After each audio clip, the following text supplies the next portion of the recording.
আমার ভাইয়েরা, নবী যা বলে তাই সুন্নাত, তাই জান্নাত, এটাই জান্নাতের পথ। এর ব্যতিক্রম করা যাবে না, কোনো মন্তব্য করা যাবে না, কোনো প্রশ্ন করা যাবে না। বিগত দিনের সব নবী যারা দুনিয়াতে এসেছিলেন, সব নবীদেরকে নবী মানা লাগবে, কিন্তু আদর্শ মানা লাগবে মুহাম্মাদুর রাসূলুল্লাহ সাল্লাল্লাহু আলাইহি ওয়াসাল্লামের আদর্শ মানতে হবে। বিশ্ব নবী মুহাম্মাদুর রাসূলুল্লাহ সাল্লাল্লাহু আলাইহি ওয়াসাল্লাম তিনি যা বলেছেন কোনো প্রশ্ন করা যাবে না। এটাই সুন্নাত, এরাই উম্মত, এরাই জান্নাত। তিনটা শব্দ মুখস্থ করেন। জান্নাত বলেন, উম্মত, সুন্নাত। আমরা যেতে চাই কোথায়? ওই কর্নার একটু ঝামেলা আছে, ওরা জান্নাতে যেতে চায় না, বাড়ি যেতে চায়। আমরা কোথায় যেতে চাই? কারা কারা চাই না? কোথায় যেতে চাই? জান্নাতে যেতে হলে উম্মত হওয়া লাগবে। কি হওয়া লাগবে? রাসূল বলেছেন, কুল্লু উম্মতি ইয়াদখুলুনাল জান্নাতা ইল্লা মান আবা। কিলা ওয়া মান আবা? ক্বালা মান আতানি দাখালাল জান্নাহ ওয়া মান আসানি ফাকাদ আবা। রাসূল বলেছেন, আমার সব উম্মতেরা জান্নাতে যাবে। তাহলে জান্নাতে যেতে হলে কি হওয়া লাগবে? জোরে বলেন, কি হওয়া লাগবে? উম্মত হতে হলে সুন্নাত লাগবে। কি লাগবে? নবীর সুন্নাত যে মানবে, সে যদি রিকশাওয়ালা হয় সে উম্মত হবে। উম্মত হলে সোজা জান্নাতে যাবে। যে নবীর সুন্নাত মানবে না, আদর্শ মানবে না, সে দেশের দামি ভক্ত যদি হয়, আনতে যদি লাখ টাকাও লাগে, উম্মতের মিছিলে থাকতে পারবে না, জান্নাতের গ্রামও পাবে না। পৃথিবীর সব দেশেরই প্রায় একই চিত্র, যে ওলামায়ে কেরাম, হক্কানি পীর মাশায়েখ, ইসলামী দল বিভিন্ন দলে বিভক্ত। এই কারণে সাধারণ মানুষ তো বটে, সিংহভাগ শিক্ষিত মানুষও দিশেহারা, হয়রান যে এখন আমরা কাকে মেনে চলব। এরকম একটা প্রশ্ন কি আপনাদের মাঝেও আছে? এই প্রশ্নটা কি এখন জাগলো না আগেও ছিল? বছরে দুই একবার এই প্রশ্ন জাগে না প্রায় দিন জাগে? পৃথিবীর সিংহভাগ মানুষের প্রতিদিন মনে জাগা এরকম একটি প্রশ্নের জবাব কি কোরআন শরীফে পাওয়া যাবে না? আমি বুঝাতে পারিনি। এত ব্যাপক হারে মানুষের মাঝে জন্ম নেওয়া একটা প্রশ্ন, কোরআন মজিদে কি এর সমাধান পাওয়া যাবে না? পাওয়া যাবে, অবশ্যই পাওয়া যাবে। আমার আপনার মনের সেই প্রশ্ন, এর জবাব যদি কোরআন মজিদে পাওয়া যায়, আমরা কি সে জবাবটা মেনে নিতে পারবো ইনশাআল্লাহ?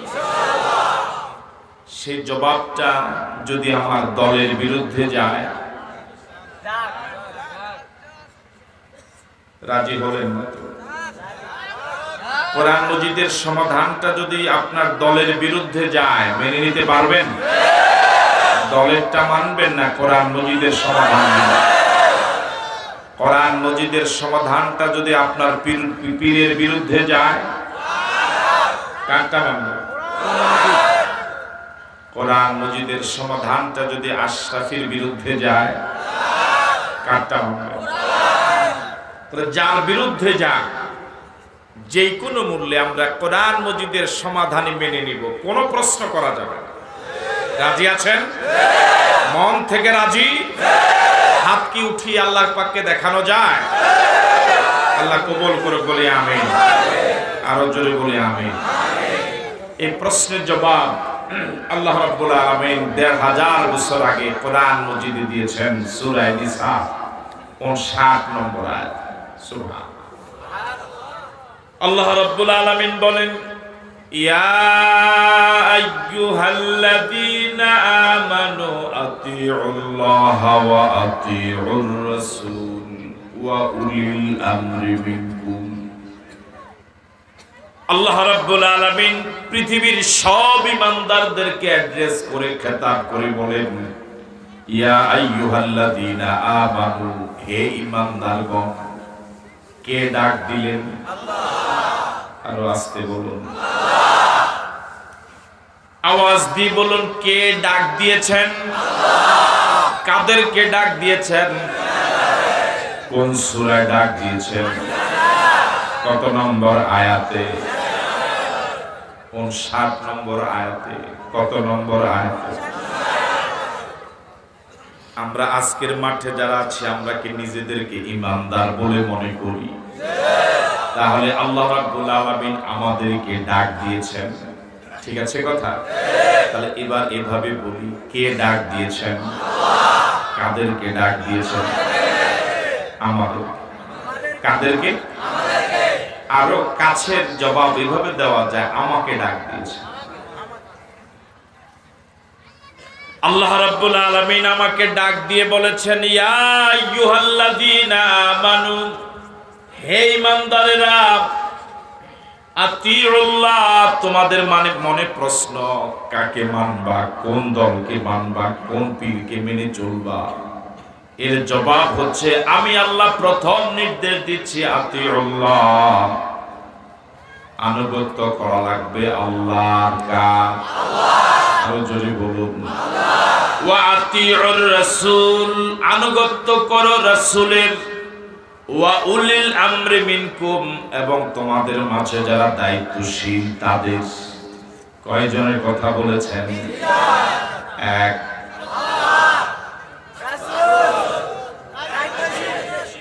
জবাব সকলের হয় নাই। কয়জনকে মেনে নিতে বলেছেন? কে বলেছেন? এক।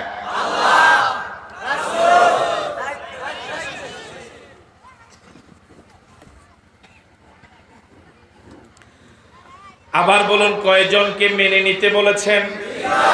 এক, দুই, তিন।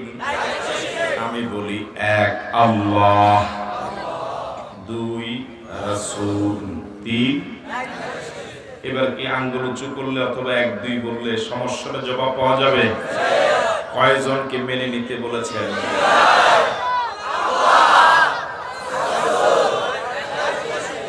আমি আঙ্গুল উঁচু করছিলাম, এই হলো বাঙালি। কয়জনকে মেনে নিতে বলেছেন?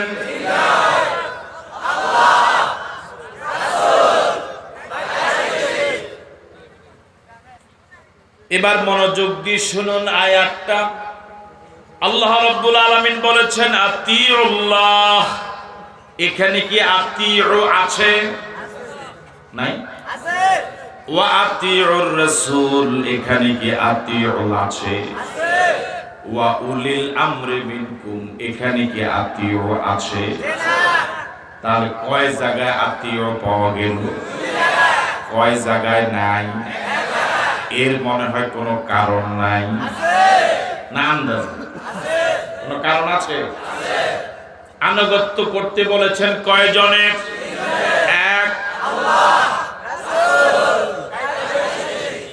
এর মাঝে আত্মীয় আছে কয় জায়গায়? নাই কয় জায়গায়? এর কারণ হলো সারা পৃথিবীর সব উলামায়ে কেরাম একমত, আতিউল্লাহ ওয়া আতিউর রাসূল দোনো জায়গায় যেহেতু আতিউ আলাদা আলাদা ভাবে বলেছেন, এই জন্য পৃথিবীর সব উলামায়ে কেরাম একমত, আল্লাহ এবং রাসূলের আনুগত্যের বেলায় কোনো প্রশ্ন করা যাবে না, কোনো শর্ত দেওয়া যাবে না। বুঝে আসলেও মানতে হবে, বুঝে না আসলেও মানতে হবে, যদি বিধানটা হয় আল্লাহ এবং তার রাসূলের। আল্লাহু আকবার। আল্লাহ এবং রাসূলের আদেশ নিষেধ মানার ক্ষেত্রে কোনো প্রশ্ন করা যাবে না, কোনো যুক্তি দেওয়া যাবে না। বুঝে আসলেও মানতে হবে, বুঝে না আসলেও মানতে হবে, যৌক্তিক হলেও মানতে হবে, অযৌক্তিক হলেও মানতে হবে, যদি আদেশ এবং নিষেধটা হয় আল্লাহ এবং রাসূলের।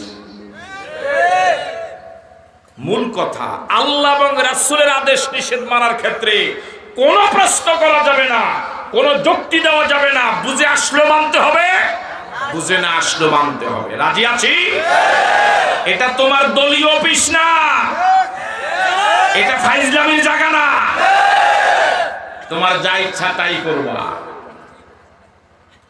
আল্লাহ এবং রাসূলের আদেশ মানার ক্ষেত্রে কোনো শর্ত, কোনো প্রশ্ন করা কেন বলা যাবে না? আমি কি কথা বুঝতে পারলাম? কেন বললেই মাইস, কেন বললে কি? আরো জোরে বলেন। মেম্বার সাহেব কি আছে? জি ইনশাআল্লাহ আছে জি আমার সাথে।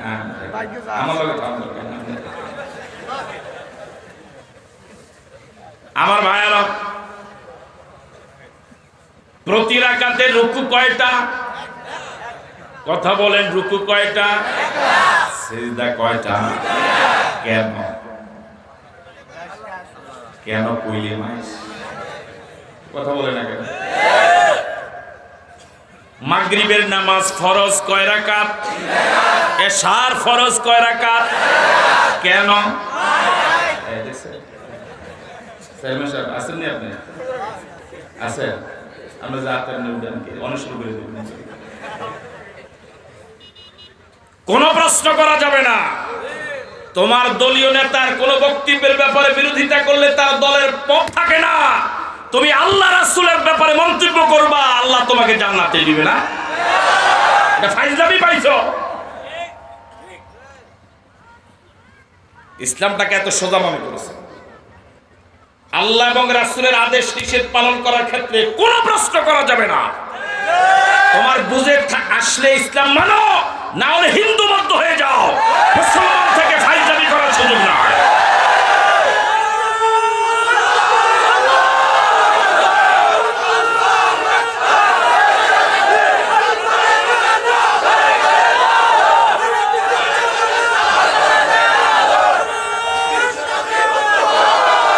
কি অবাক করা কথা! চাঁদপুর এলাকায় একটি কথা প্রচলিত আছে, নামাজ পড়ি আমি টুপি মাথা দিয়ে করলে সোরা। মাদ্রাসায় পড়লাম আমরা, পড়াই আমরা, ফতুয়া দেয় মেম্বারে। নামাজ মাদ্রাসায় পড়লাম আমরা, পড়াই আমরা, ফতুয়া দেয় চেয়ারম্যান। ডাক করেন কি অবাক করা কথা! কি জুলুম কথা, কি অন্যায় কথা, কি বাজে কথা!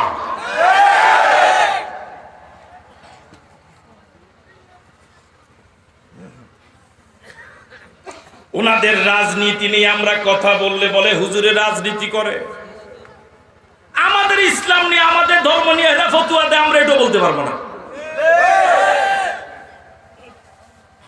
কি জমানা আইলো রে বাবু, বগায় কোন দাবা বুঝেন কথা? বক চিনেন? বক কোন দা চিনেন? ওই যে নৌকার ছোট্ট টাইপ।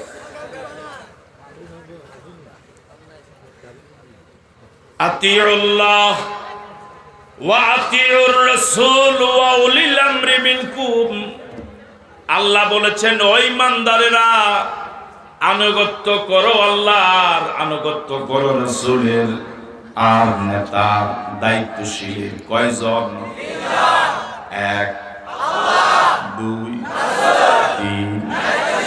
এর মাঝে আল্লাহ এবং রাসূল এর মানার ক্ষেত্রে কোনো শর্ত আছে না? নাই। ওয়া উলিল আমরি মিনকুম, এখানে আত্মীয় আছে না? নাই। আছে বলুন। এই জন্য সারা পৃথিবীর সব উলামায়ে কেরাম একমত, ওই ব্যাখ্যা জানার আগে জানা দরকার দায়িত্বশীল কারা, উলিল আমর কারা। আল্লাহ এবং রাসূল ছাড়া যারাই আমার আপনার উপরে আদেশ করার, নিষেধ করার যোগ্যতা রাখে, তারাই হলো উলিল আমর, দায়িত্বশীল। জনগণের জন্য দায়িত্বশীল হলো সরকার। কথা বলা ভয় পাইছেন? জনগণের জন্য দায়িত্বশীল কে? মুরিদের জন্য দায়িত্বশীল হলেন পীর, ছাত্রের জন্য দায়িত্বশীল হলেন ওস্তাদ, মুসল্লির জন্য দায়িত্বশীল হলেন ইমাম, শ্রোতার জন্য দায়িত্বশীল হলেন বক্তা, ইউনিয়নের জনগণের জন্য দায়িত্বশীল হলেন চেয়ারম্যান, ওয়ার্ডের জনগণের জন্য দায়িত্বশীল হলেন মেম্বার, সন্তানের জন্য দায়িত্বশীল হলেন বাবা, স্ত্রীর জন্য দায়িত্বশীল হলেন স্বামী।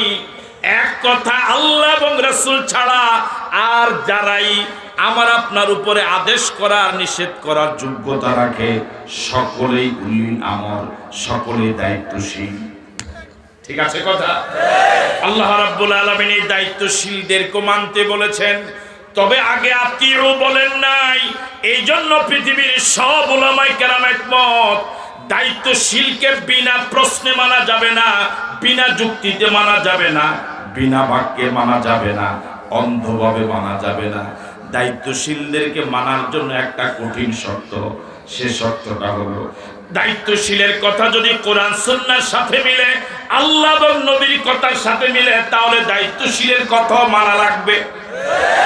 দায়িত্বশীলের কথা যদি কোরআন সুন্নাহর সাথে না মিলে, দায়িত্বশীল নেতা, পীর, সরকার, বিরোধী দল যত বড়ই হোক, মানা যাবে না।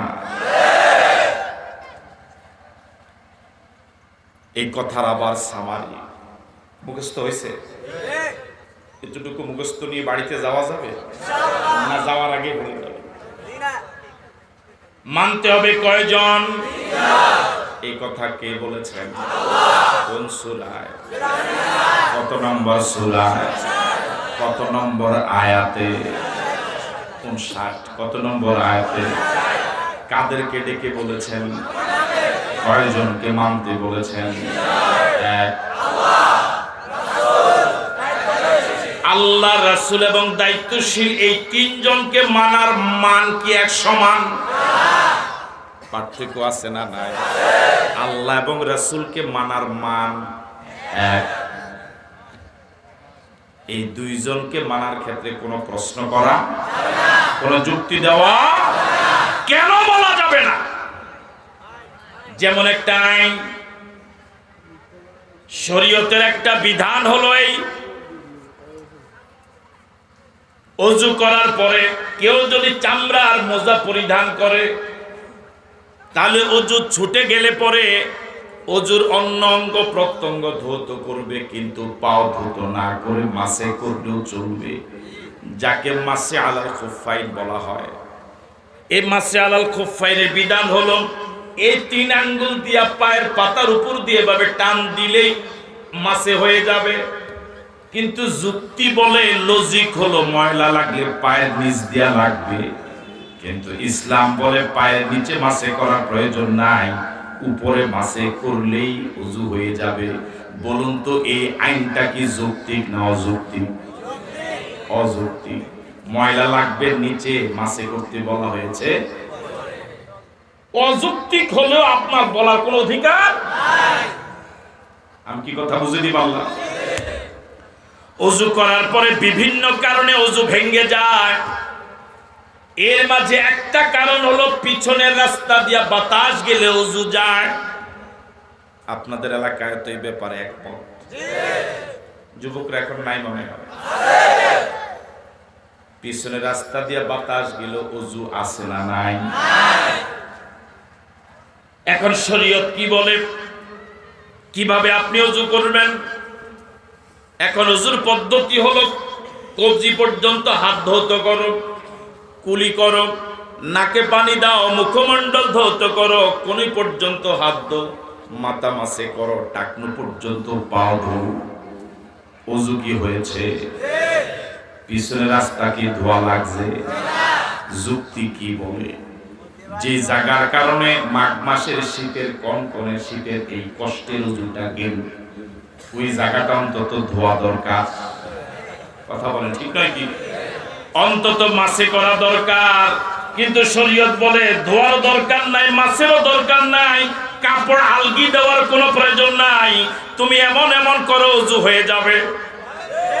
কোনো প্রশ্ন করা যাবে না, যেহেতু আইনটা আল্লাহ এবং রাসূলের। ঠিক আছে কথা? কোনো প্রশ্ন করা। এবার জানার চেষ্টা করি আয়াতটা নাজিল হওয়ার কারণ, যাকে তাফসীরের ভাষায় শানে নজুল বলে, বাংলায় ঘটনা বা প্রেক্ষাপট বলে, ইংরেজিতে ব্যাকগ্রাউন্ড বলে। বুখারী শরীফ এবং মুসনাদে আহমদে একই হাদিস।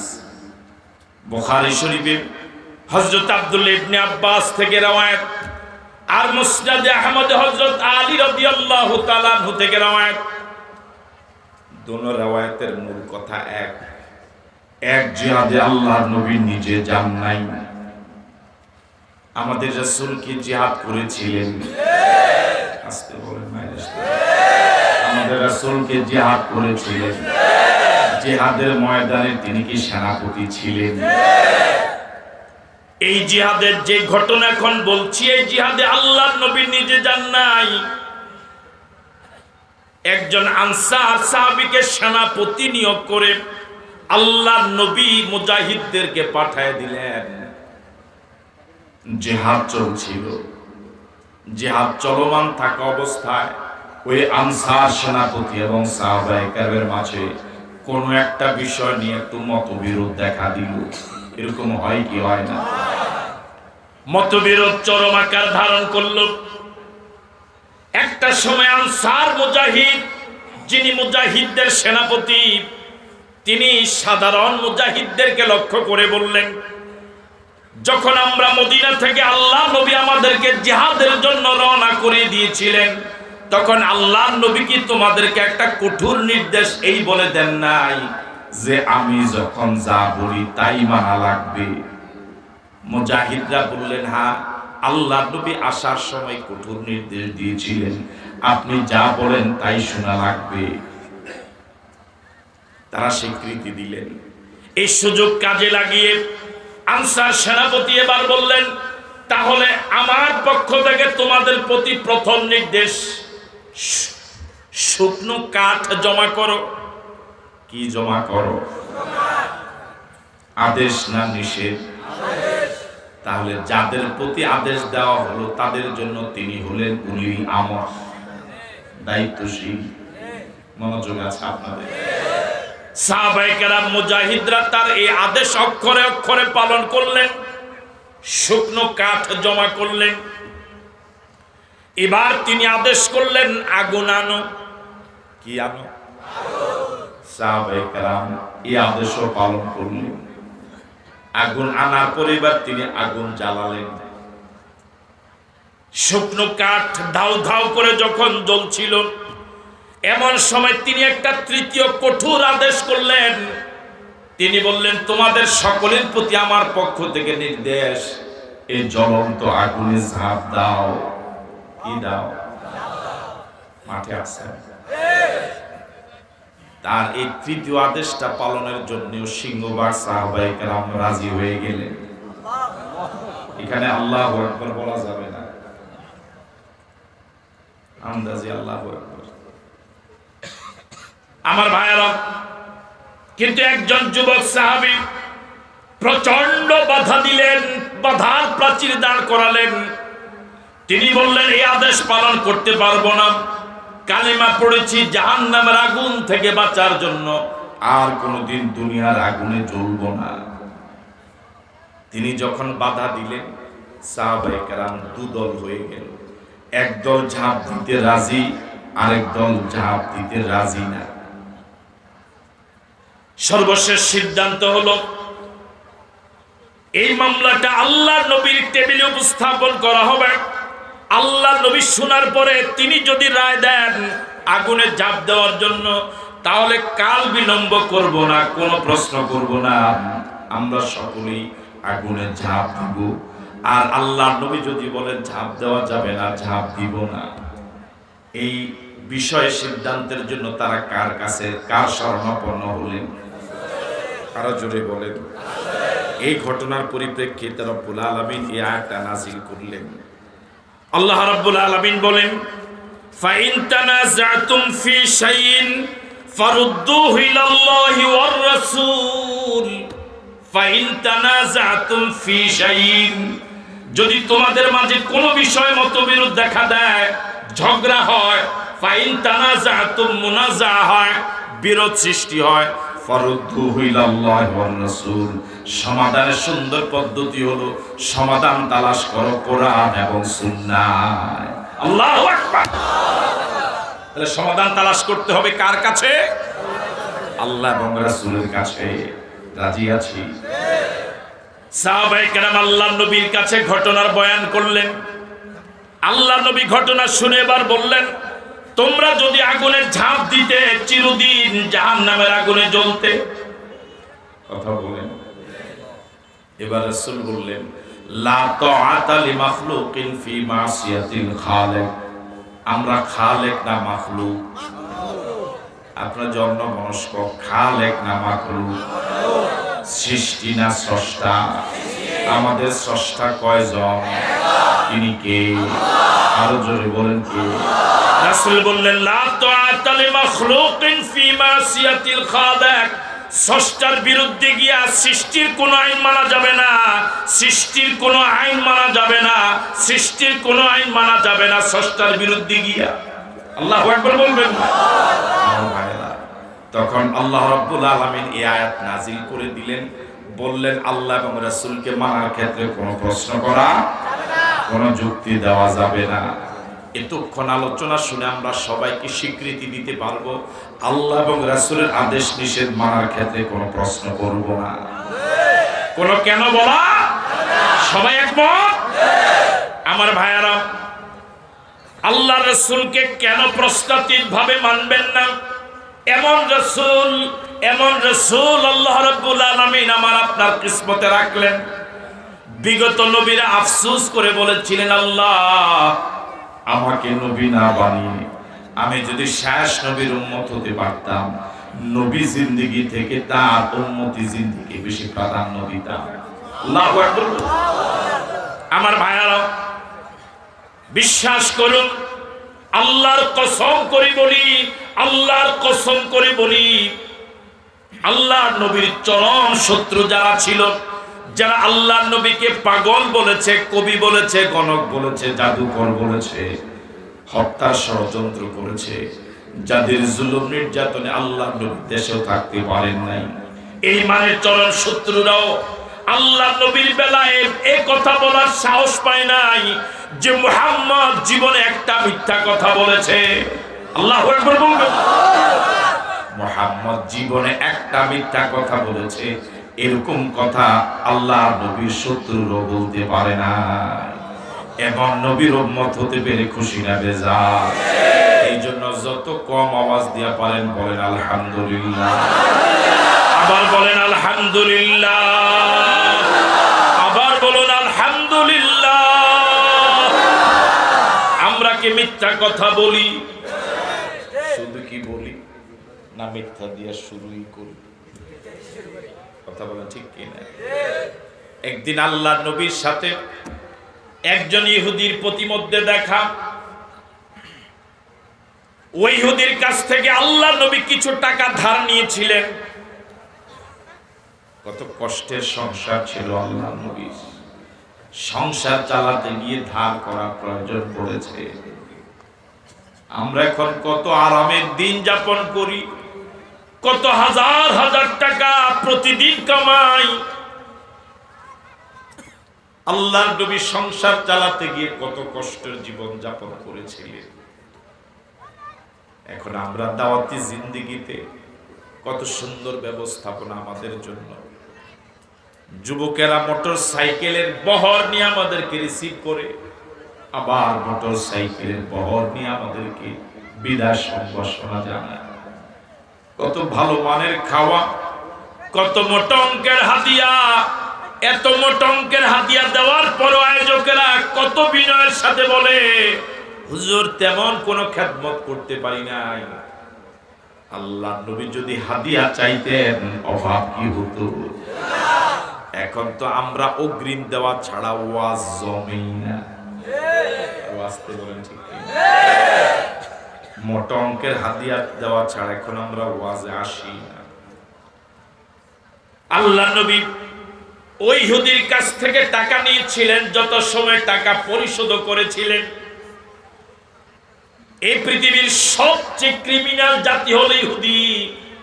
এত গাদ্দার জাতি পৃথিবী তার আসে নাই, কিয়ামত পর্যন্ত আসবে না।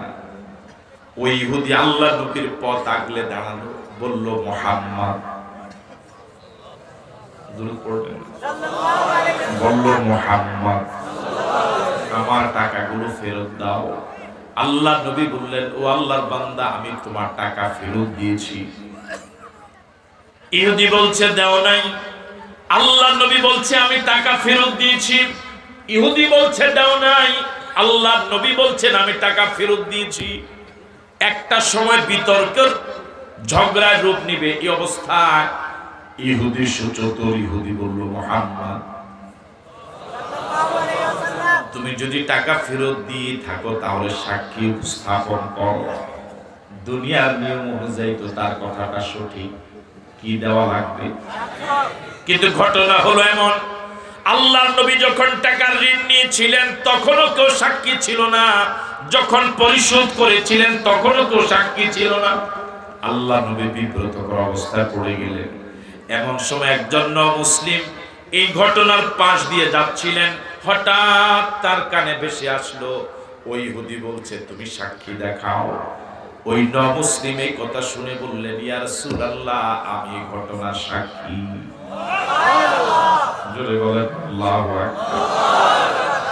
আল্লাহর নবী ওই মুসলিমকে জিজ্ঞেস করলেন, আল্লাহর বান্দা আমি যখন ঋণ নিয়েছিলাম তখনও তুমি সাক্ষী ছিলে না, যখন পরিশোধ করেছিলাম তখনও তুমি সাক্ষী ছিলে না, এমন অদেখা জিনিসের সাক্ষী তুমি কেমনে হও? আমার আপনার জীবনে যদি এমন ঘটনা ঘটতো, বলুন তো এই সময় কি আমরা তাকে প্রশ্ন করতাম? কথা বলেন করতাম? আপাতত বিপদ ছাড়তাম, পরে হয়তো বাড়িতে আসার পর জিজ্ঞেস করতাম তুই কেমনে করলি।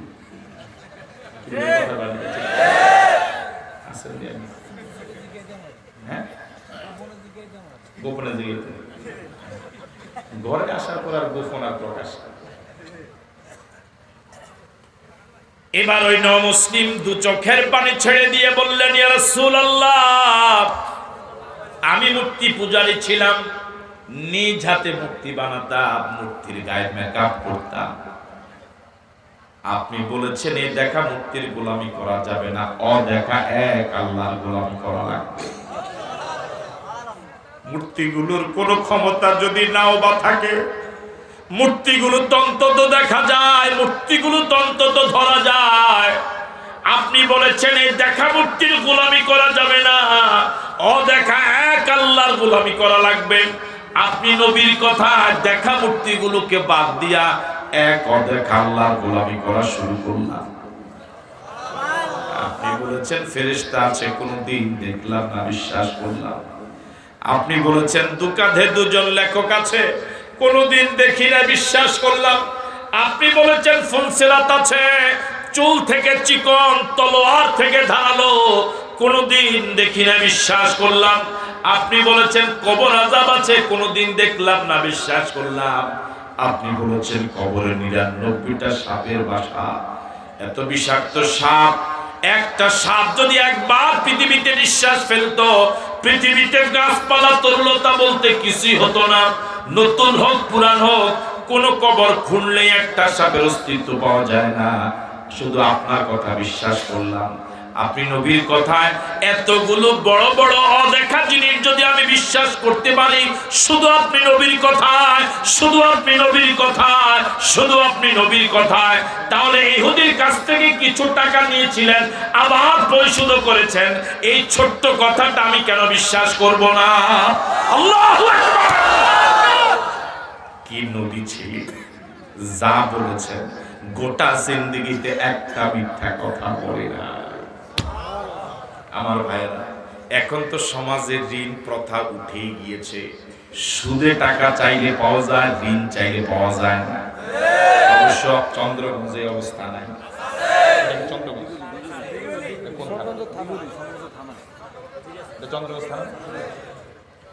এখন তো ঋণ উঠে গিয়েছে। ঋণ এমন এক জটিল বিষয়। আল্লাহর নবী যখন কোন জানাজায় ডাক পেতেন, জানাজায় অংশগ্রহণ করতেন, সর্বপ্রথম জিজ্ঞেস করতেন এই আল্লাহর বান্দার কি কোনো ঋণ আছে? যদি ঋণ থাকতো, যদি বলা হতো হ্যাঁ ঋণ আছে, আল্লাহ নবী রায় দিতেন আগে ঋণ পরিশোধ করো, তারপর জানাজা হবে। এরকম অনেক ঘটনা হাদিস প্রমাণ। আল্লাহ নবী জিজ্ঞেস করেছেন এই আল্লাহর বান্দার কি কোনো ঋণ আছে? সাহাবায়ে কেরাম বললেন হ্যাঁ। আল্লাহ নবী বললেন পরিশোধ করো। কোন কোন ঘটনায় পাওয়া যায় আল্লাহ নবী নিজে বাইতুল মাল থেকে, রাষ্ট্রীয় কোষাগার থেকে ঋণ পরিশোধ করে দিতেন, এরপরে জানাজা পড়তেন। কোন ঘটনা এমন পাওয়া যায় আল্লাহ নবী জিজ্ঞেস করেছেন ঋণ আছে কিনা, বলা হলো আছে, পরিশোধ করো, পরিশোধের কোনো ব্যবস্থা নাই। আল্লাহ নবী জানাজা না পড়ে হাঁটা শুরু করেছেন।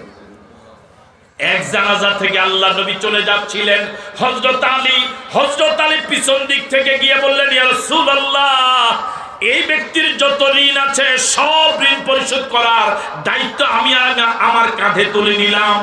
আল্লাহু আকবার। এই ব্যক্তির সব ঋণ আমি পরিশোধ করে দিব, আপনি মেহেরবানি করে জানাজা পড়ান। এখন তো ঋণ পরিশোধের চিন্তাই এখন আর নাই। কথা বলে ঠিক নয় কি? আল্লাহ তুমি আমাদেরকে ঋণ মুক্ত হওয়ার আগে কবরে নিও না। এমন নবীকে কেন বিশ্বাস করবেন না? আমার ভাইয়েরা, নবী যা বলে তাই সুন্নাত, তাই জান্নাত, এটাই জান্নাতের পথ। এর ব্যতিক্রম করা যাবে না, কোনো মন্তব্য করা যাবে না, কোনো প্রশ্ন করা যাবে না। বিগত দিনের সব নবী যারা দুনিয়াতে এসেছিলেন, সব নবীদেরকে নবী মানা লাগবে, কিন্তু আদর্শ মানা লাগবে মুহাম্মাদুর রাসূলুল্লাহ সাল্লাল্লাহু আলাইহি ওয়াসাল্লামের। কথা বুঝাইতে পেরেছি? অন্য নবীদেরকে নবী মানবো, কিন্তু আদর্শ মানবো কার? একদিন হযরত ওমর ফারুক রাদিয়াল্লাহু তাআলা আনহু মসজিদে নববীতে বসে তাওরাতের একটা পাতা পড়তেছিলেন। মনোযোগ আছে আপনাদের? কে পড়তেছিলেন? কিসের পাতা? তাওরাত কি আসমানি কিতাব নয়? হযরত ওমর তাওরাতের একটা পাতা পড়তেছিলেন মসজিদে নববীতে। আল্লাহর নবী দেখলেন হযরত ওমর তাওরাত পড়ে। আল্লাহর নবী এমন রাগ হলেন, এমন গুসসা হলেন, চেহারা লাল হয়ে গেল। মানুষ বেশি রাগ করলেও কথা আসে না, বেশি খুশি হলেও অনেক সময় কথা আসে না। আল্লাহর নবী এমন রাগ হলেন, বাকরুদ্ধ হয়ে গেলেন। বয়োবৃদ্ধ সাহাবী, জ্ঞানবৃদ্ধ সাহাবী হযরত ওমর ফারুক রাদিয়াল্লাহু, হযরত আবু বকর সিদ্দিক রাদিয়াল্লাহু তাআলা আনহুর নজরে আনো না। হযরত আবু বকর সিদ্দিক রাদিয়াল্লাহু তাআলা আনহু হযরত ওমরকে মৃদু ধমক দিয়ে বলেন, ওমর, ওমর, এখনো কি তাওরাত বন্ধ করো নাই? এখনো কি তাওরাত পড়া বন্ধ করো নাই? আল্লাহ নবীর চেহারা মোবারকের দিকে তাকায় দেখো, আল্লাহ নবী কি পরিমাণ রাগ হয়ে আছেন। হযরত আবু বকরের আওয়াজ শুনে হযরত ওমর ফারুক রাদিয়াল্লাহু তাআলা আনহু তাওরাত পড়া বন্ধ করে আল্লাহর নবীর চেহারা মোবারকের দিকে একবার চোখ তুলে তাকালেন।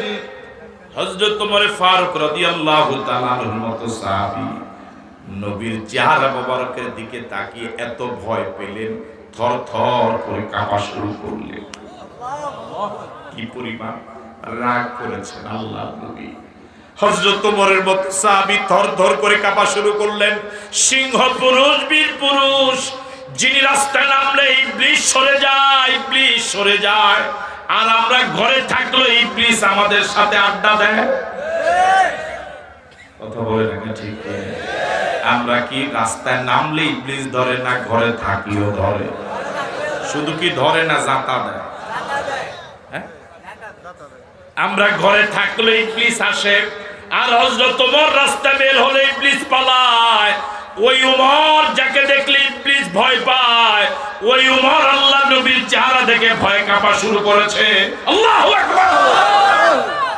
ওই ওমর ভয় পেয়ে গেলেন। হযরত ওমর কালিমা পড়েছিলেন পাহাড়ের উপরে, দারুল আরকাম। কালিমা পড়ার পরে ওমর আল্লাহর নবীকে জিজ্ঞেস করলেন, ইয়া রাসূলুল্লাহ, আপনি কি সত্য নবী নন? রাসূল বললেন, হ্যাঁ। এবার ওমর জিজ্ঞেস করলেন, ইসলাম কি সত্য ধর্ম নয়? রাসূল বললেন, হ্যাঁ। এবার ওমর বললেন, ইয়া রাসূলুল্লাহ, আপনি যদি সত্য নবী হন, ইসলাম যদি সত্য ধর্ম হয়, এখন থেকে আর আল্লাহর গোলামি গোপনে হবে না, পাহাড়ের গুহায় হবে না, এখন থেকে আল্লাহর গোলামি হবে আল্লাহর ঘরের দরজা। ও যুবকেরা, ওমরের উত্তরসূরি হতে পারবে?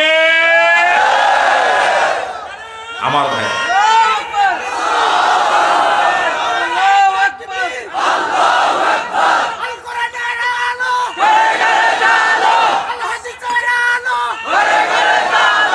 আমার ভাইরা, কি হুঙ্কার দিলেন ওমর!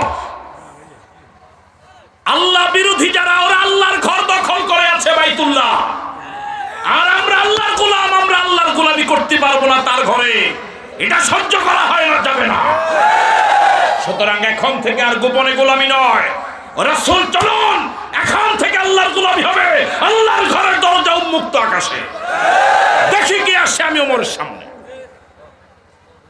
আর যদি যুবকের এভাবে ওমরের উত্তরসূরি হয়ে গর্জে উঠতে পারে, হুঙ্কার দিতে পারে, আল্লাহর কসম ইসলাম আবার জিন্দা হবে।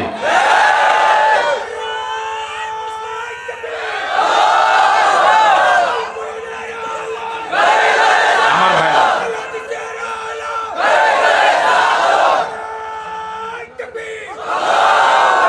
ভয় পেয়েছেন আপনারা?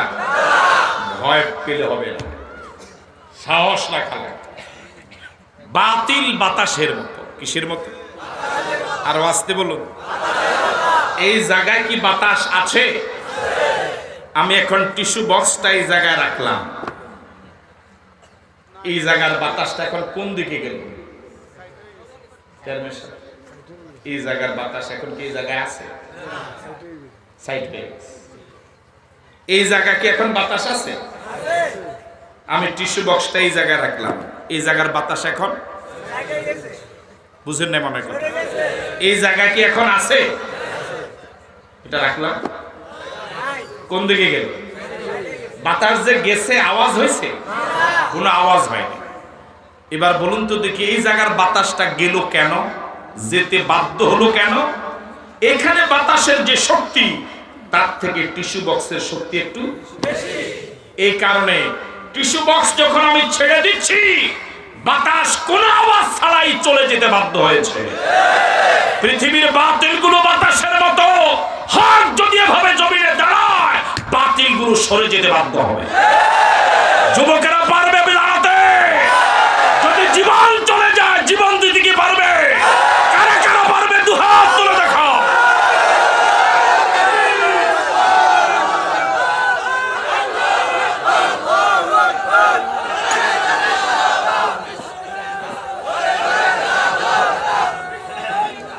আমার ভাইয়েরা, ওই ওমর আল্লাহর নবীর চেহারা দেখে ভয় পেয়ে গেলেন। যে সকল সাহাবায়ে কেরাম কাফের এবং মুশরিকদের অত্যাচারে মদিনায় হিজরত করতে বাধ্য হয়েছিলেন, সব সাহাবায়ে কেরাম হিজরত করেছিলেন রাতের আধারে, গোপনে। এমনকি আল্লাহর নবীও হিজরত করতে বাধ্য হয়েছিলেন রাতের আধারে, দিনের বেলায় যেতে পারেন নাই। সঙ্গে একাধিক সাহাবায়ে কেরামকে নিতে পারেন নাই, সঙ্গে নিয়েছিলেন মাত্র একজন, তিনি হলেন আবু বকর। শুধুমাত্র ওমর, কেবলমাত্র ওমর, একমাত্র ওমর রাতের আধারে হিজরত করে নাই, গোপনে হিজরত করে নাই। হযরত ওমর ফারুক রাদিয়াল্লাহু তাআলা হিজরতের জন্য বের হয়েছিলেন দিনের বেলা। আল্লাহু আকবার বলবেন। শুধু দিনের বেলায় নয়, এলান করলেন হাতে খোলা তলোয়ার নিয়ে। হযরত ওমর ঘর থেকে হিজরতের উদ্দেশ্যে বের হয়ে মক্কাবাসীকে এলান করলেন, আমি খাত্তাবের ছেলে ওমর, আমি মদিনা হিজরতের জন্য বের হচ্ছি। কেউ যদি চায় তার স্ত্রীকে বিধবা বানাতে, কেউ যদি চায় তার সন্তানকে এতিম বানাতে, তাহলে সে যেন আমি ওমরের সামনে চলে। কেউ যদি চায় নিজের সন্তানকে এতিম বানাতে, নিজের স্ত্রীকে বিধবা বানাতে, সেজন্য আমি ওমরের খোলা তলোয়ারের সামনে দাঁড়াই। আল্লাহর কসম, একজন মানুষ ওমরের সামনে দাঁড়াবার সাহস করে না। মালিক, তোমার কাছে ফরিয়াদ করি, তুমি বলেছো আর লোক দিবে না, ওমর দিবে না, আর বলো নাই এই পৃথিবীর জন্য তুমি আরেকজন ওমর পাঠিয়ে দাও। এই ওমর আল্লাহর নবীর চেহারা দেখে ভয় পেয়ে গেলেন, তাওরাত পড়া বন্ধ করলেন, ভয় থরথর করে ওমর কাঁপা শুরু করলেন। ওমর এবার নিচ থেকে বললেন, আউযু বিকা মিন গাদাবিল্লাহ ওয়া গাদাবি রাসূলিল্লাহ, আউযু বিকা মিন গাদাবিল্লাহ ওয়া গাদাবি রাসূলিল্লাহ।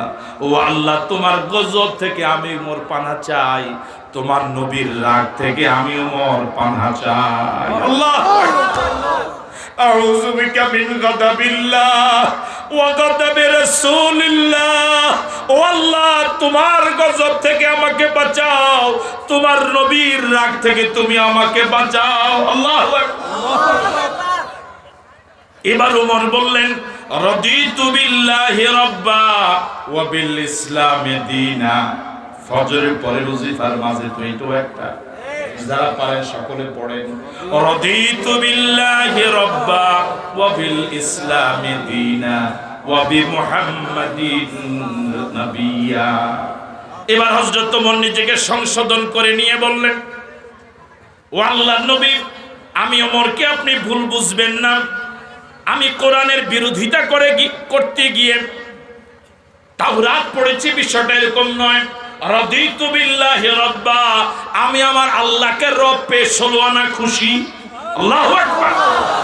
আমরা কি আমাদের আল্লাহকে রব পেয়ে 16 আনা খুশি? আল্লাহর পরিবর্তে যদি মা দুর্গাকে রব পেতেন খুশি হতেন? কালী, সরস্বতী, লক্ষ্মী, হ্যাঁ খুশি হতেন না?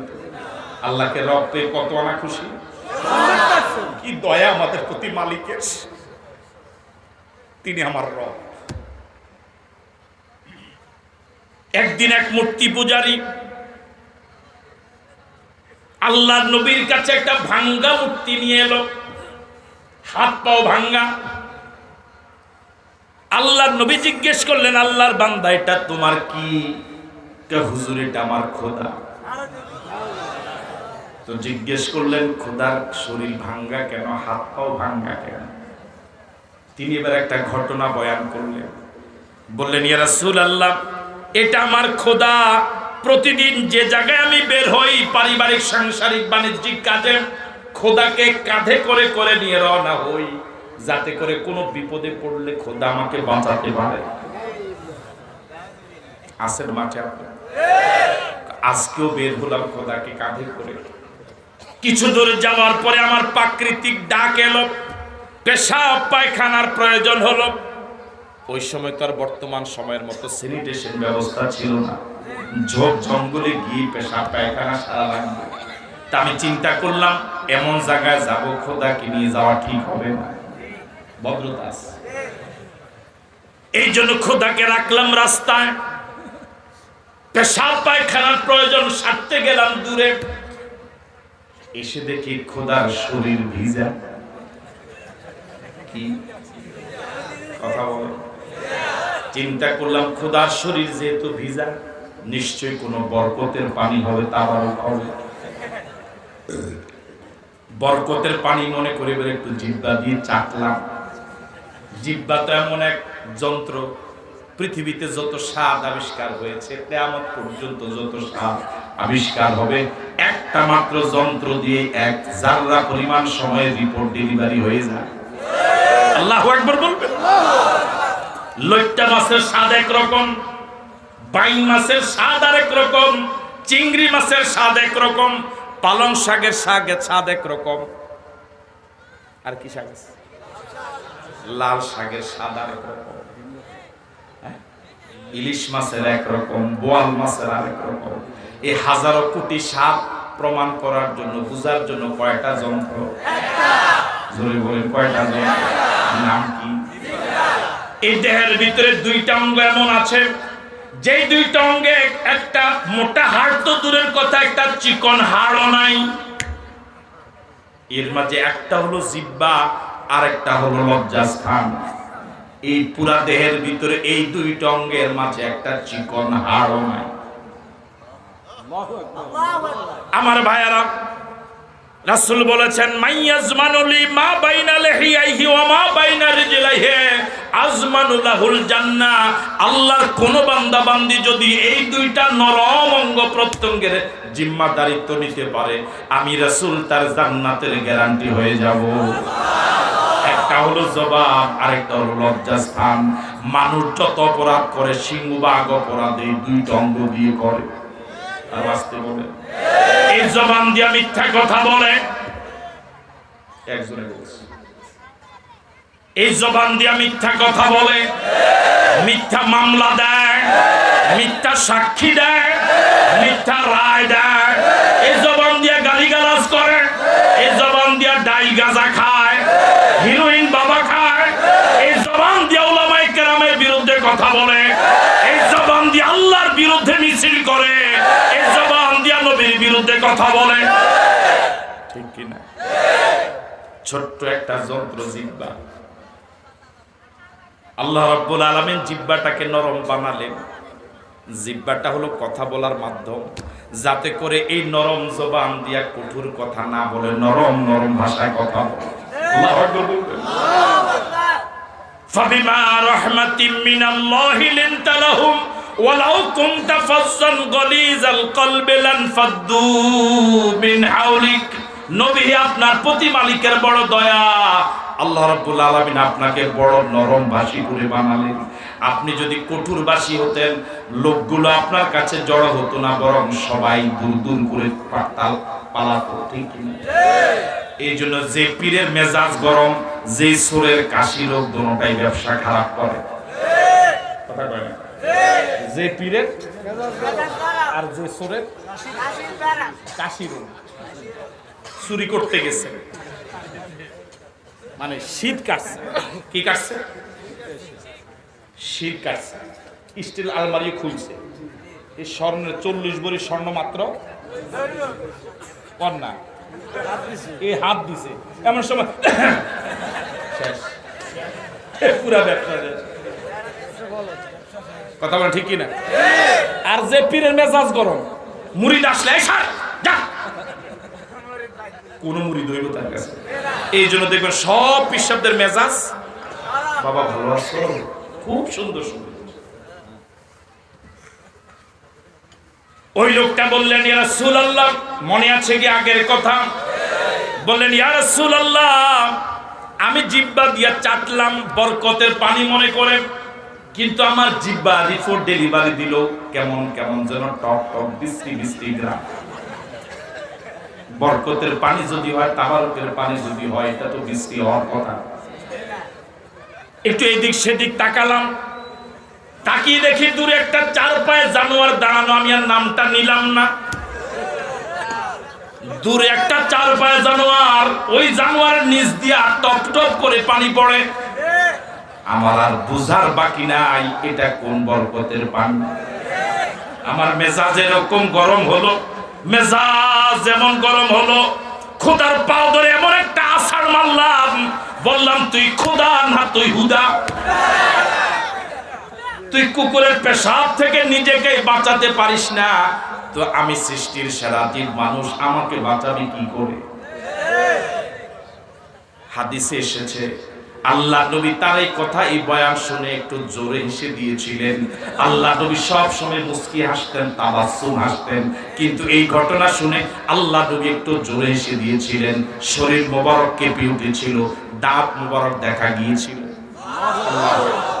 আল্লাহ নবী বললেন, আল্লাহর বান্দা, আমার কাছে কেন এসেছো? কেন আমার কাছে এসেছো? ওই আল্লাহর বান্দা বললেন, ইয়া রাসূলুল্লাহ, ইয়া হাবিবাল্লাহ, এই মূর্তিগুলোর অসারতা আমার বিবেকের কাছে ধরা পড়েছে। এগুলোর কোনো ক্ষমতা নাই, এগুলোর কোনো ক্ষমতা নাই, এগুলো মানুষের ইবাদত পাওয়ার কোনো যোগ্যতা রাখে না।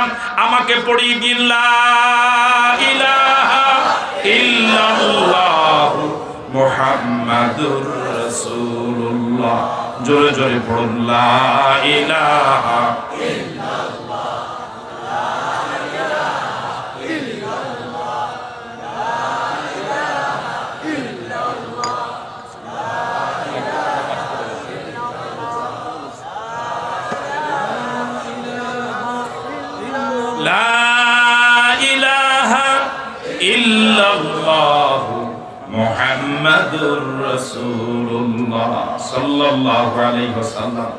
মসজিদ নববীতে ওমর বললেন, ইয়া রাসূলুল্লাহ, মনে আছে কি আগের কথা? রাদিতু বিল্লাহি রাব্বা, আমি আমার আল্লাহকে রব পেয়ে 16 আনা খুশি। আল্লাহু আকবার। হিন্দুদের দেবতা কয়টা? 33 কোটি। কয় কোটি? 33 কোটি। সবাই 33 কোটি।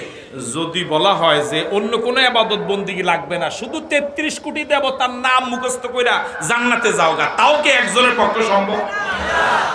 বুঝেন না? যদি আর কোন ইবাদত বندگی নাও থাকে, যদি বলা হয় শুধু 33 কোটি দেবতা নামটা মুখস্থ করে জান্নাতে যাওগা, এরপর কি একজনও পাওয়া যাবে? আমাদের আল্লাহ কয়জন? আল্লাহু আকবার। আমাদের আল্লাহ কয়জন? তিনি কে? আমাদের মালিক কয়জন? তিনি কে? আওয়াজ দিয়ে বলুন আল্লাহ। আবার বলুন আল্লাহ। আরেকবার বলুন আল্লাহ। এবার হযরত ওমর বললেন, রাদিতু বিল্লাহি রাব্বা ওয়া বিল ইসলামি দীনা। ও নবী, আমি স্বীকৃতি দিচ্ছি অন্য কোন ধর্ম পেলে আমি খুশি হতাম না, ইসলামকে জীবন বিধান হিসেবে পেয়ে আমি খুশি। আপনারা কি ইসলামকে জীবন বিধান পেয়ে সর্বানা খুশি? হিন্দু ধর্ম পেলে কি খুশি হতেন? বৌদ্ধ ধর্মের অনুসারী হলে কি খুশি হতেন? খ্রিস্টান হলে কি খুশি হতেন? অগ্নি পূজারী, মূর্তি পূজারী হলে কি খুশি হতেন? ইসলামকে ধর্ম হিসেবে পেয়ে আমরা কি সর্বানা খুশি? এবার ওমর বললেন, ওয়াবি মুহাম্মাদিন নাবিয়্যা। ও নবী, আমাকে আপনি ভুল বুঝবেন না, আপনার সামনে তাওরাত পড়ে আপনাকে আমি কষ্ট দিতে চাই নাই, ইচ্ছে করে আমি এই পরিস্থিতির সৃষ্টি করি নাই। ও নবী, আপনার নবুয়তের ব্যাপারে আমার কোনো প্রশ্ন নাই, আমার মনে কোনো শোভা নাই। ওয়াবি মুহাম্মাদিন নাবিয়্যা। ও মুহাম্মদ সাল্লাল্লাহু আলাইহি ওয়াসাল্লাম, আপনাকে নবী হিসেবে পেয়ে আমি ওমর ষোলোয়ানা খুশি। আমরা কি আমাদের নবীকে নবী পেয়ে ষোলোয়ানা খুশি? সবাই খুশি? বলেন আলহামদুলিল্লাহ, আলহামদুলিল্লাহ, আলহামদুলিল্লাহ। এবার রাসূল বলেন, ওয়াল্লাযী নাফসু মুহাম্মাদিন বিয়াদিহি, ওয়াল্লাযী নাফসু মুহাম্মাদিন বিয়াদিহি লাউ বাদালাকুম মূসা ফাত্তাবাতুমুহু ওয়া তারাকতুমুনি লাদালালতুম আন সাওয়াইস সাবিল। অনুবাদ শোনার আগে বলেন আল্লাহু আকবার। এবার আল্লাহ নবী বলেন, ওয়াল্লাযী নাফসু মুহাম্মাদিন বিয়াদিহি। ও ওমর, শুনে রাখো, ও দুনিয়ার ইমানদারেরা শুনে রাখো, ওই সত্তার কসম করে বলি যার হাতে আমি মুহাম্মাদের জীবন, তিনি কে? আল্লাহ। তার মানে আল্লাহর কসম, আল্লাহর কসম করে বলি, আল্লাহ নবী বলছেন আল্লাহর কসম করে বলি, লাউ বাদালাকুম মূসা, এই সময় যদি মূসা আসতেন, ফাত্তাবাতুমুহু, তোমরা যদি মূসার আনুগত্য করা শুরু করতে, মূসার আদর্শ যদি মানা শুরু করতে, ওয়া তারাকতুমুনি, আমি মুহাম্মাদের আদর্শ যদি প্রত্যাখ্যান করতে, লাদালালতুম আন সাওয়াইস সাবিল, আমি রাসূল ঘোষণা করছি জান্নাতের রাস্তা থেকে তোমরা ছিটকে পড়তে। নাউজুবিল্লাহ বলবো।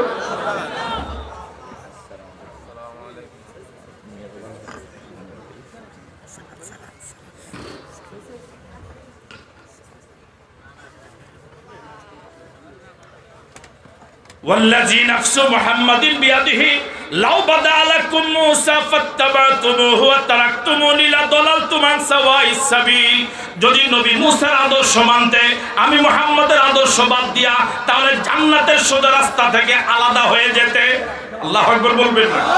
এবার আপনাদের হাজার হাজার জনতার কাছে প্রশ্ন, যে জায়গায় নবীর আদর্শের মোকাবেলায় মুসার আদর্শই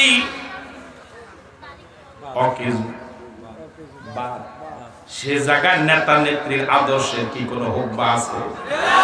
ছাত্র জিজ্ঞেস করে উস্তাদকে, এক ওয়াক্ত নামাজ না পড়লে কি শাস্তি? উস্তাদ বলেছেন 80 হুব্বা। এবার জিজ্ঞেস করলেন যে নামাজ পড়ে না, কয় তার হুব্বাই নাই। তার কি নাই? তাহলে নবী মুহাম্মদের আদর্শের মোকাবেলায় অন্য নবীদের আদর্শ যে জায়গায় ব্যর্থ, মানা যাবে না, সে জায়গায় নবী মুহাম্মদের আদর্শের মোকাবেলায় কোন ছাতা, কোন নেতা, এদের কোনো হুকবাই না। আদর্শ মানতে হবে বিশ্বনবী মুহাম্মদুর রাসূলুল্লাহ সাল্লাল্লাহু আলাইহি ওয়াসাল্লাম। তিনি যা বলেছেন কোনো প্রশ্ন করা যাবে না। এটাই সুন্নাত, এরাই উম্মত, এরাই জান্নাত। তিনটা শব্দ মুখস্থ করেন, জান্নাত বলেন, উম্মত, সুন্নাত। আমরা যেতে চাই কোথায়? ওই কর্নার একটু ঝামেলা আছে, ওরা জান্নাতে যেতে চায় না, বাড়ি যেতে চায়। আমরা কোথায় যেতে চাই? কারা কারা চাই না? সবাই চাই, সবাই। কোথায় যেতে চাই? জান্নাতে যেতে হলে উম্মত হওয়া লাগবে। কি হওয়া লাগবে? রাসূল বলেছেন কুল্লু উম্মতি ইয়াদখুলুনাল জান্নাতা ইল্লা মান আবা। কিলা ওয়া মান আবা? ক্বালা মান আতানি দাখালাল জান্নাহ ওয়া মান আসানি ফাকাদ আবা। রাসূল বলেছেন আমার সব উম্মতেরা জান্নাতে যাবে। তাহলে জান্নাতে যেতে হলে কি হওয়া লাগবে? জোরে বলেন কি হওয়া লাগবে? উম্মত হতে হলে সুন্নাত লাগবে। কি লাগবে? নবীর সুন্নাত যে মানবে, সে যদি রিকশাওয়ালা হয় সে উম্মত হবে। উম্মত হলে সোজা জান্নাতে যাবে। যে নবীর সুন্নাত মানবে না, আদর্শ মানবে না, সে দেশের দামি ভক্ত যদি হয়, আনতে যদি লাখ টাকাও লাগে, উম্মতের মিছিলে থাকতে পারবে না, জান্নাতের গ্রামও পাবে না। তাহলে নবীর সুন্নাত মানা লাগবে। সুন্নাত মানলে উম্মত হওয়া যাবে। উম্মত হলেই আমার ভাইরা স্বাভাবিকভাবে টুপি মাথায় দেওয়া নবীর সুন্নাত। কথা বলেন ঠিক কি? আপনি আগে সামনে। হ্যাঁ, ভালো কথা বলছেন। হযরত মাওলানা বাপ ধরে লেস সোজা করে। হ্যাঁ, মাথায় রুমাল আছে, টুপি আছে। স্বাভাবিকভাবে টুপি মাথায় দেওয়া নবীর সুন্নাত। হজে গেছে,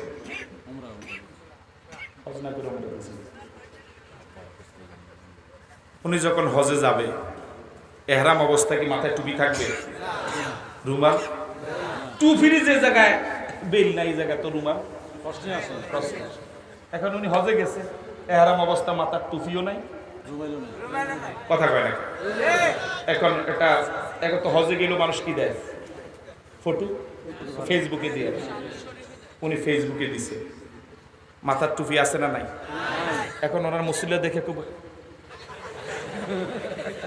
এই তো দেশে থাকতে না ভালো আসছিল, তো সতেরো হয়ে গেছে। কথা বুঝেন নাই মনে হয়? আমি ইমাম সব দেশে থাকতে না কি আসছিল, তো একটা শেষ। বুঝেন নাই কথা?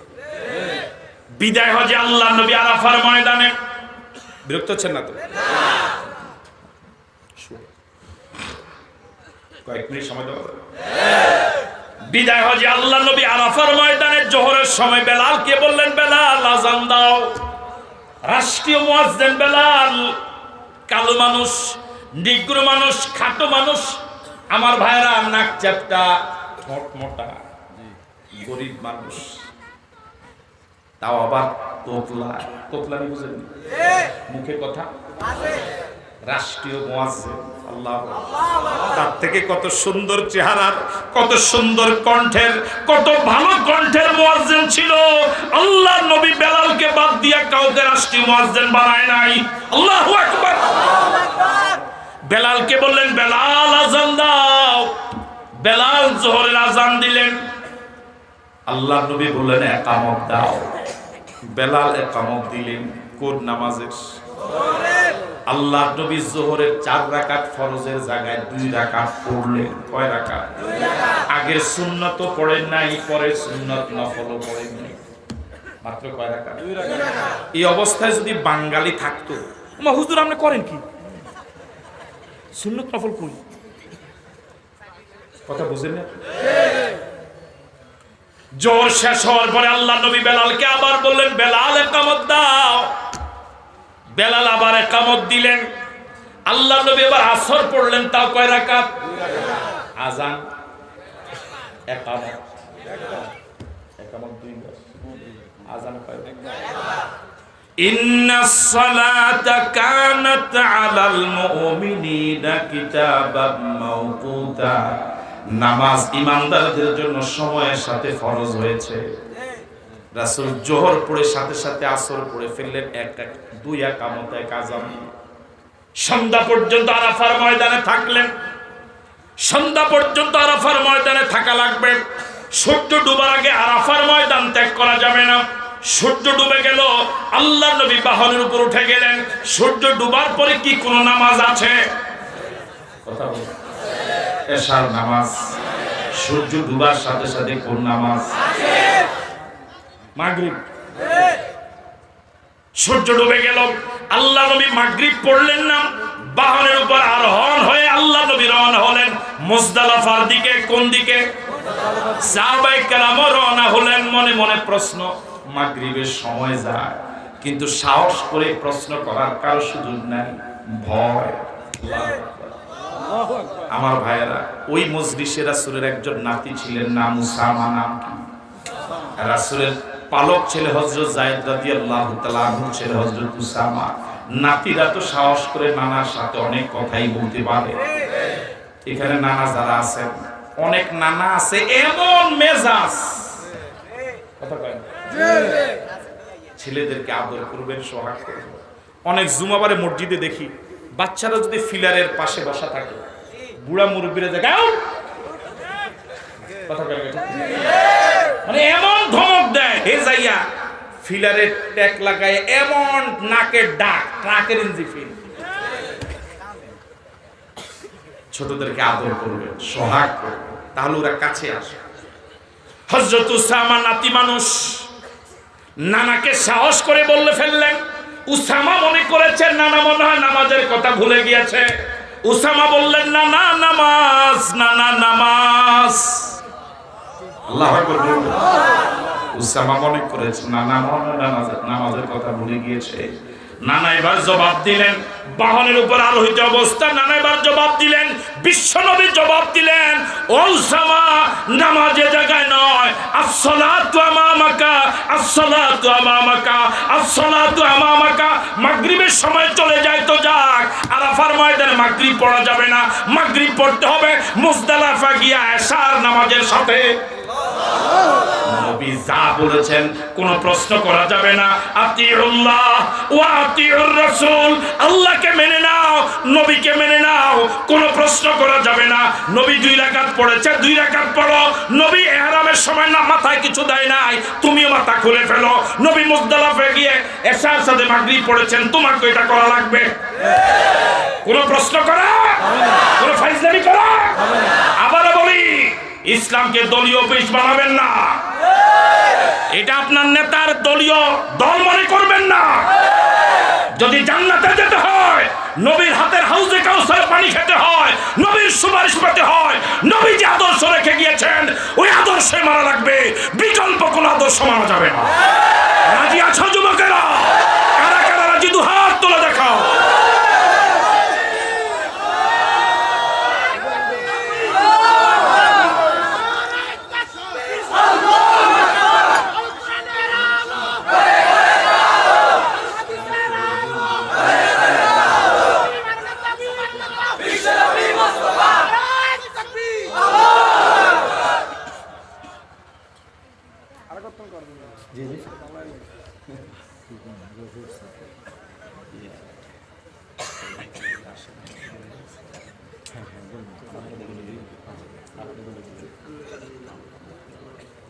আমি তো দাওয়াত দিলাম, আমরা দাওয়াত দিচ্ছিলাম, ঠিক আছে কথা, যে আমি দাওয়াত দিই ওনার সাথে আপনাদের কী করতে হবে সেটা আপনারা বলতে পারবেন, আমি বলতে পারবেন। আমার আলোচনা আমি এখানে শেষ করছি। আমরা কি গরম হয়েছে এটাই খুললে না, এখন আর 2 ঘন্টা করলে আমরা এটা গাতে থাকি, সুতরাং লাভ নেই না। সম্মানিত দিনী ভাইরা, এই মাহফিল আয়োজন যারা করেছে তাদের জন্য দোয়া করি, আল্লাহ এই প্যান্ডেলের নিচে যারা বসা, টাকা দিয়ে, অর্থ দিয়ে, পরামর্শ দিয়ে, উপস্থিত থেকে যারা এই জান্নাতের বাগান সাজালো, তুমি তাদের জন্য জান্নাতে বাড়ি সাজিয়ে দিও। এই ইউটিউবার ভাই ওদের জন্য দোয়া করবেন, আল্লাহ ওদেরকে ওমর বানায় দে, বলি আমিন। ওদের প্রচারের মাধ্যমে বিশ্বব্যাপী আপনাদের কথাগুলো মানুষ শুনে আমল করার সুযোগ পায়। আল্লাহ রাব্বুল আলামিন ওদেরকে সত্যিকারে দ্বীনের প্রচারক হিসেবে কবুল করুক, বলি আমিন।